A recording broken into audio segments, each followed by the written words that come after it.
천사의 아침 방문을 찾아오신 여러분을 환영합니다. 오늘도 아침 예배 말씀으로 믿음과 위로의 시간을 갖게 되길 바랍니다. 성도 여러분 안녕하세요. 오늘도 아침 예배에 찾아오신 성도님들을 진심으로 환영합니다. 오늘 말씀의 제목이 눈에 띄는데요. 그렇다면 어떤 사람이 세상에서 가장 행복한 사람일까요? 오늘 말씀을 통하여 이 질문에 대한 해답을 찾는 귀한 시간 되시길 간절히 바랍니다. 이제 기도하겠습니다. 하늘에 계신 아버지, 오늘도 아침 예배로 하루를 시작할 수 있게 인도해 주심에 감사드립니다.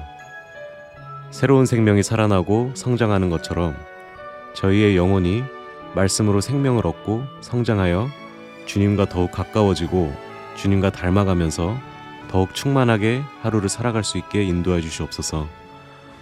오늘도 목사님께서 말씀을 전해 주실 때 먼저 저희의 마음을 준비시켜 주시고 전해지는 말씀이 각 개인에게 주님의 성품을 반사할 수 있도록 능력을 허락하여 주시옵소서. 오늘 말씀을 통해 세상에서 가장 행복한 사람이 될 수 있도록 저희 각 사람의 생애를 주관하여 주시옵고 주님께서 우리를 가장 선한 길로 인도해 주시기 위해 마음 문을 두드리실 때 온 마음을 주님께 내어드리는 저희 모두가 될 수 있도록 인도하여 주시옵소서. 감사드리오며 예수님의 이름으로 기도드립니다. 아멘.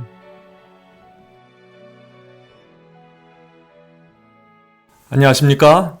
오늘 아침 말씀 묵상의 제목이 우리의 마음을 흥분하게 합니다. 세상에서 가장 행복한 사람들이라는 제목이죠. 세상에서 가장 행복한 사람들이 누구일까요? 어떤 사람들일까요? 오늘 우리가 이 문제를 좀 살펴보겠습니다. 오늘도 요한복음 15장의 말씀을 살펴볼 것입니다. 우리는 계속해서 요한복음 15장의 말씀을 지금 살펴보고 있죠. 2절에서 예수께서는 열매를 맺지 않는 가지는 제거하시겠다고 했습니다. 4절에서 포도나무에 가지가 붙어 있지 않으면 과실을 맺지 못한다고 하셨습니다. 5절에서 나는 포도나무요 너희는 가지니 저가 내 안에 내가 저 안에 있으면 과실을 많이 맺을 것이라고 하셨습니다. 7절에서 너희 안에 내 말이 거하면 무엇이든지 구하라고 허락하셨습니다. 요한복음 15장에서 예수님의 말씀이 지금 어디를 향해 가고 있을까요? 오늘 나눌 말씀이 요한복음 15장에서 아주 우리가 꼭 배워야 할 그 말씀입니다. 요한복음 15장 11절입니다. 내가 이것을 너희에게 이름은 내 기쁨이 너희 안에 있어 너희 기쁨을 충만하게 하려 함이니라.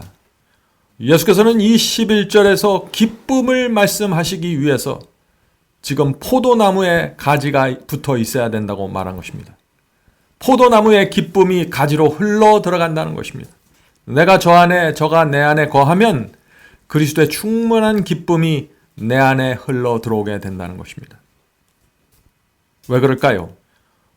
포도나무와 가지의 성품이 성질이 같아지기 때문입니다. 닮기 때문입니다. 그래서 그리스도께서 좋아하시는 것이 내가 좋아하는 것이 되는 것입니다. 그래서 감사하고 기쁜 것입니다. 그리스도의 말씀을 붙잡는 내가 그분과 하나로 연결되었다는 사실 때문에 내 영혼이 기쁨으로 충만하게 되는 것입니다. 부족함이 없게 되는 것입니다. 우주를 지배하는 왕이 그 포도나무가 나와 연결되어 있다는 사실 때문에 내 마음이 기쁜 것입니다. 더 이상 부족함을 느끼지 못하는 것입니다. 우주의 왕이 나와 직접 연결되었습니다. 더 이상 우리가 뭐가 필요할까요? 지금 그것을 말하고 있는 것입니다. 그리스도인 우리는 마치 우리에게 구주가 없고 소망도 없는 것처럼 한숨을 쉬며 슬픈 얼굴을 하고 다닐 필요가 없다. 이런 일은 하나님께 영광이 되지 않을 것이다. 그분께서는 우리가 기뻐하기를 원하신다. 성도 여러분, 하나님께서는 우리가 기뻐하기를 원하시는 것입니다. 만일 우리의 자녀가 한숨을 쉬고 얼굴을 숙이고 슬픈 얼굴을 하고 다니면 부모의 마음이 어떨까요? 부모가 자녀의 행복을 위해서 최선을 다하고 있는데 날마다 이 자녀들이 근심 어린 얼굴을 하고 다니면서 살면 어떨까요? 참 우리 부모의 마음이 아플 것입니다. 우주의 왕께서 지금 우리를 위해서 온 하늘의 힘을 동원하고 계신데 우리가 고개를 숙이고 한숨을 쉬면서 돈이 조금만 부족하면 한숨을 내쉬면서 살아가면 어떻게 될까요? 그것은 우리가 하나님의 능력과 하나님의 존재와 하나님의 사랑에 대한 불신을 나타내는 것입니다. 그것은 우리가 주님을 믿는다고 고백해도 신앙이 실체가 없는 것입니다. 우주의 왕과 연결되어 있는데 고개를 숙이고 한숨 쉬면서 산다곤 말이 안 되는 것이죠. 사탄은 우리의 그런 모습을 보면서 하나님을 조롱하는 것입니다. 성도 여러분, 하나님께서는 우리가 기쁨으로 사는 모습을 보기를 원하시는 것입니다. 계속해서 읽겠습니다. 하나님께서는 우리가 당신의 이름을 찬양하여 충만해지기를 원하신다. 우리는 이 세상이 줄 수 있는 어떤 기쁨보다도 더 큰 소망을 가지고 있으므로 이러한 사실이 밝히 드러나야 한다. 우리 속에 있는 소망이 겉으로 나타나야 된다는 것이죠. 지구에 있는 모든 것들이 불타서 사라지게 될 것입니다. 그러나 주님을 믿는 성도들은 이 세상에서 건짐을 받고 하늘에서 영원한 행복을 누릴 것입니다. 이 사실 하나만으로도 우리는 우리의 생애를 기쁨으로 충만하게 살 수 있다는 것입니다. 잠깐 힘들고 어려워도 우리는 영원한 시간 동안 행복을 누릴 것입니다. 세상에 이것처럼 큰 소망이 어디 있을까요? 정말 이것이 사실이고 진리라면 우리가 기뻐하지 않을 수 없다는 것입니다. 우리는 그래서 이 엄청난 소망을 가지고 있는 사람처럼 말하고 행동하고 생각하면서 살아야 한다 하는 것입니다. 그렇게 될 때 우리의 삶은 누가 보아도 기쁨 그 자체가 될 것입니다.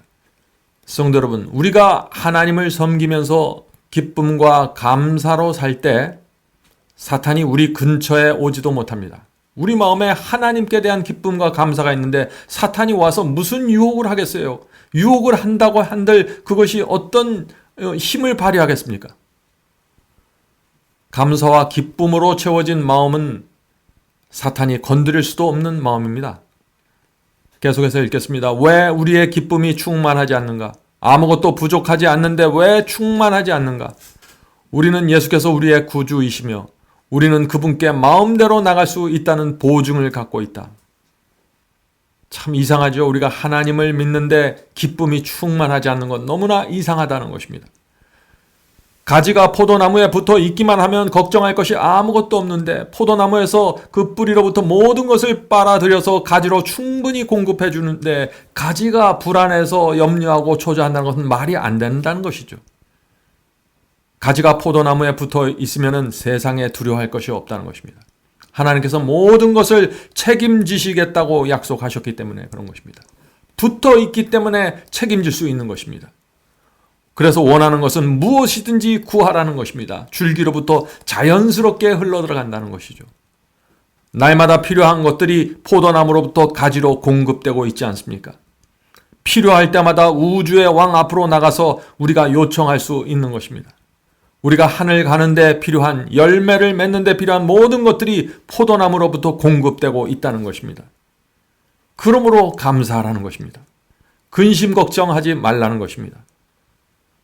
성경에서 감사하고 기뻐하라는 말은 항상 깔깔거리면서 웃으라는 뜻이 아닙니다. 이것은 우리 심령에 늘 은은한 감사와 은은한 행복이 있어야 한다는 것입니다. 왜냐하면 우리가 하늘의 왕을 섬기고 있기 때문에 그런 것이죠. 이 세상은 어둡고 고통이 있습니다. 그러나 우리의 신앙이 실제라면, 우리가 실제로 하나님과 연결되어 있다면 하나님을 의지하게 되고 넉넉한 마음과 풍요로운 심령으로 우리 마음이 채워지게 된다 하는 것입니다. 우리는 그분께서 우리를 위하여 당신의 말씀 안에 풍성히 준비해 두신 일에 마음껏 참여할 수 있다. 우리는 그분을 당신의 말씀대로 붙잡을 수 있으며 그분을 믿을 수 있으며 당신께서 우리에게 명하신 대로 행할 은혜와 능력을 주실 것을 알 수 있다. 성도 여러분, 이 세상에 사는 동안 우리가 무엇을 해야 할까요? 하나님의 일을 하면서 살아야 되는 것입니다. 포도나무로부터 받은 그 은혜와 축복을 나누어주는 일을 해야 한다는 것이죠. 나보다 못한 자들을 도와주고 포도나무와 연결되지 않는 가지들을 주워다가 포도나무에 연결시키는 이들을 해주어야 한다는 것입니다. 복음을 전하는 일에 집중해야 되고 기쁨으로 그 일을 해야 되는 것입니다. 우리가 나중에 게으르게 살면은요, 나중에 하늘에 가서 크게 후회할 것입니다. 내가 그때 좀 더 열심히 할 걸.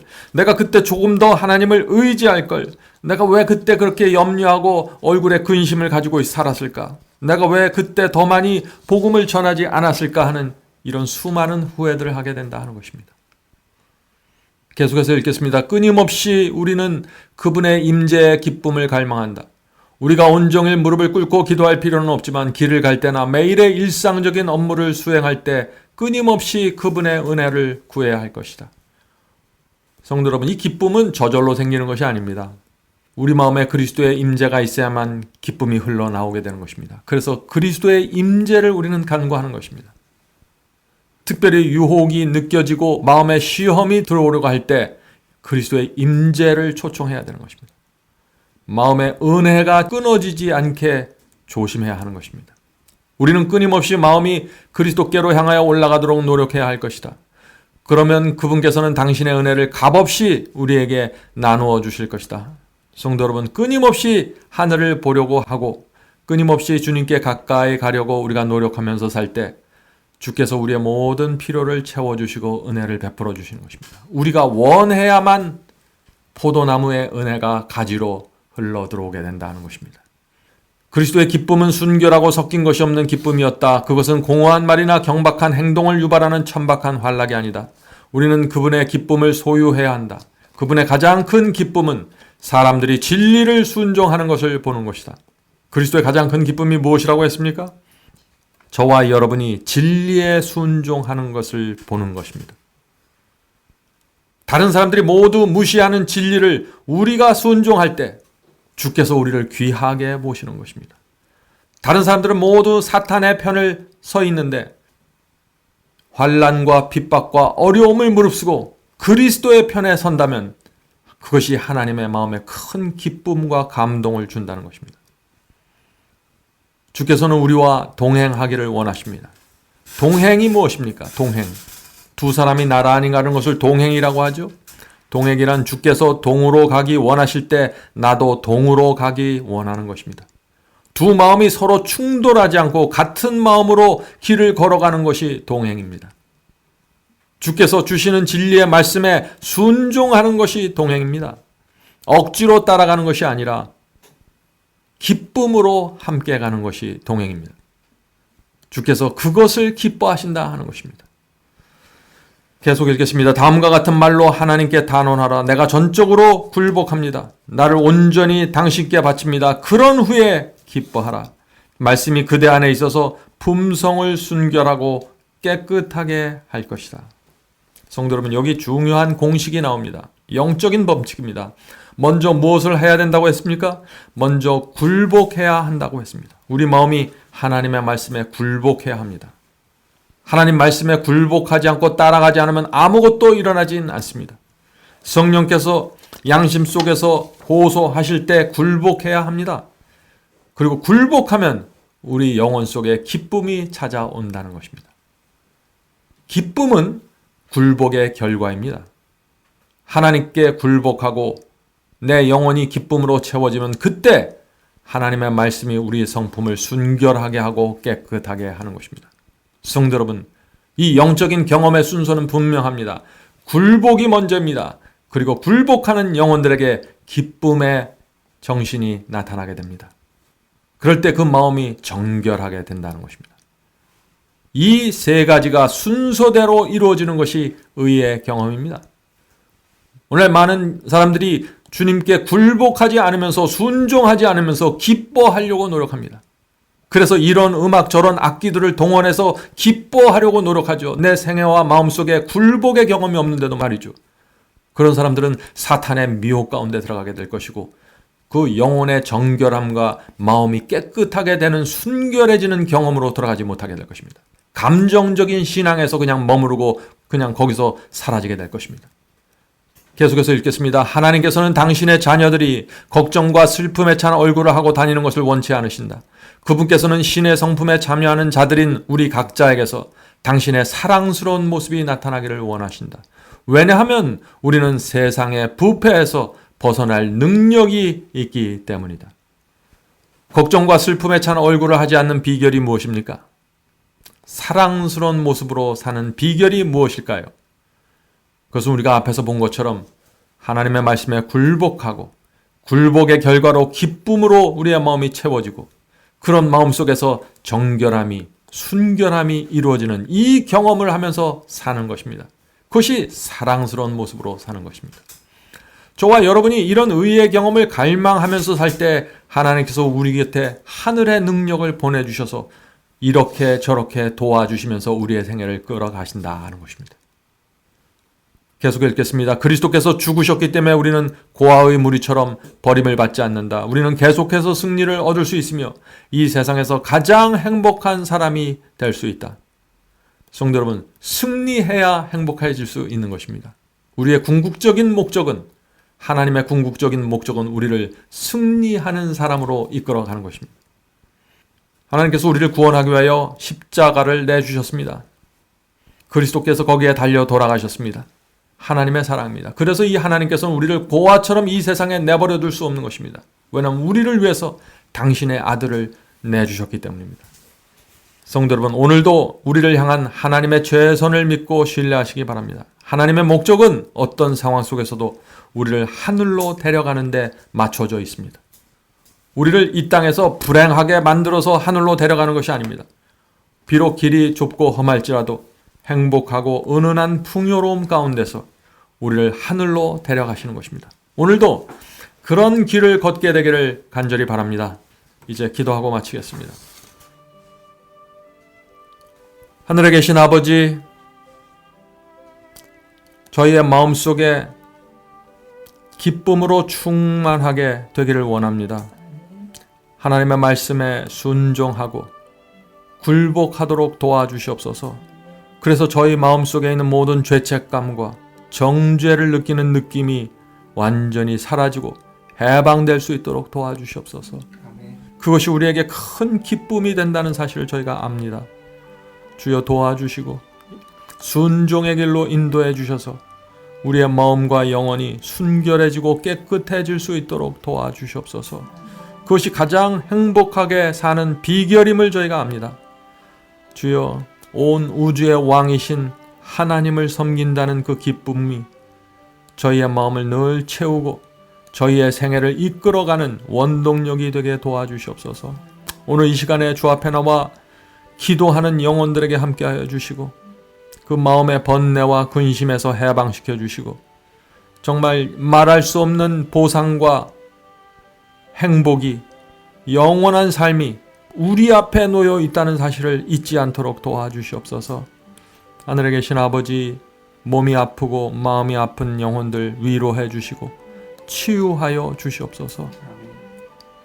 이 모든 말씀 예수님의 이름으로 간절하게 기도드립니다. 아멘.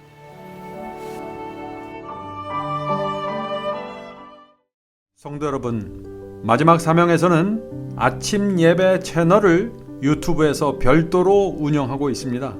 아침 예배 채널에서는 매일 새벽 4시에 예배 영상이 올려지고 있으며 특별히 아침 9시에 예배가 진행됩니다. 아침 9시 예배가 아침 예배 채널의 독특한 특징입니다. 원하시는 분들은 유튜브에서 아침 예배 채널을 별도로 구독 신청하여 주시면 저희와 함께 아침마다 예배 드릴 수 있습니다. 매일 아침마다 하나님의 말씀으로 저희 모두가 주 앞에 나와 예배 드리는 신앙으로 함께 나가게 되길 간절히 바랍니다. 감사합니다.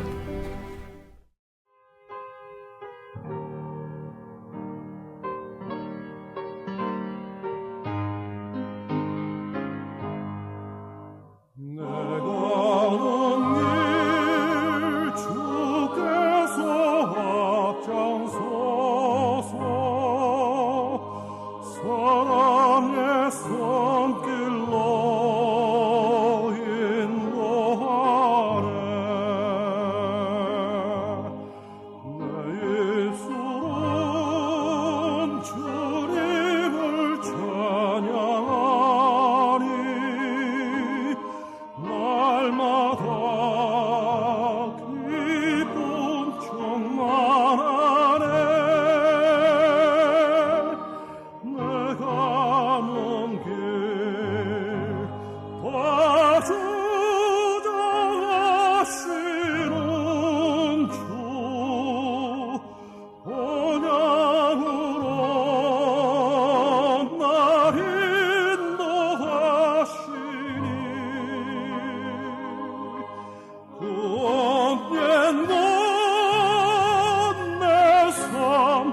con